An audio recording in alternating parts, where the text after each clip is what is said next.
Évangile de Jésus-Christ selon saint Jean. En ce temps-là, Jésus disait à Nicodème, « Il vous faut naître d'en haut. Le vent souffle où il veut. Tu entends sa voix, mais tu ne sais ni d'où il vient, ni où il va. Il en est ainsi pour qui est né du souffle de l'Esprit. » Nicodème reprit, « Comment cela peut-il se faire ?» Jésus lui répondit, « Tu es un maître qui enseigne Israël, et tu ne connais pas ces choses-là? Amen, amen, je te le dis. Nous parlons de ce que nous savons, nous témoignons de ce que nous avons vu, et vous ne recevez pas notre témoignage. Si vous ne croyez pas lorsque je vous parle des choses de la terre, comment croirez-vous quand je vous parlerai des choses du ciel? Car nul n'est monté au ciel, sinon celui qui est descendu du ciel, le Fils de l'homme. De même que le serpent de bronze fut élevé par Moïse dans le désert, ainsi faut-il que le Fils de l'homme soit élevé, afin qu'en lui, tout homme qui croit ait la vie éternelle. Acclamons la parole de Dieu.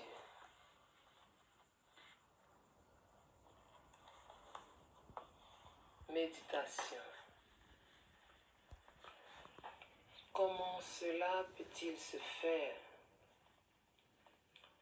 Nicodème a compris qu'il s'agit d'une naissance spirituelle, mais cela le laisse toujours si perplexe que Jésus le raboue assez durement.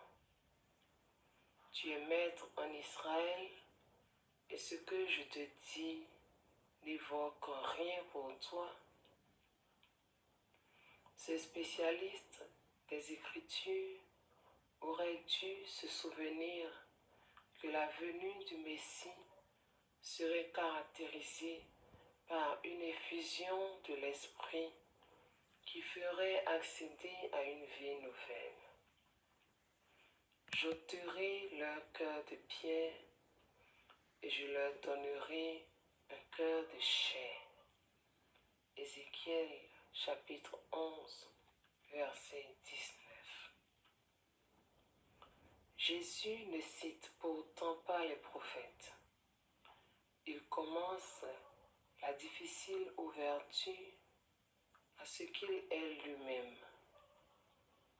Vous ne me croiriez pas quand je vous parle des choses de la terre, mais alors, quand je vous parlerai des choses du ciel, comment allez-vous réagir? Et pourtant, tout va dépendre de votre foi en moi. Je suis le seul à pouvoir vous parler du ciel parce que j'en viens. C'est vers Jésus qu'il faudra désormais regarder. Comme les Hébreux mortellement atteints par les serpents étaient guéris quand ils regardaient avec foi le serpent de bronze élevé par Moïse dans le désert. Pour Jean, la crucifixion est une exaltation salvatrice. Il ne suffit pas de contempler la croix, il faut croire que c'est par cette élévation que nous obtenons la vie de l'Esprit, la vie éternelle. C'est la gloire de la croix.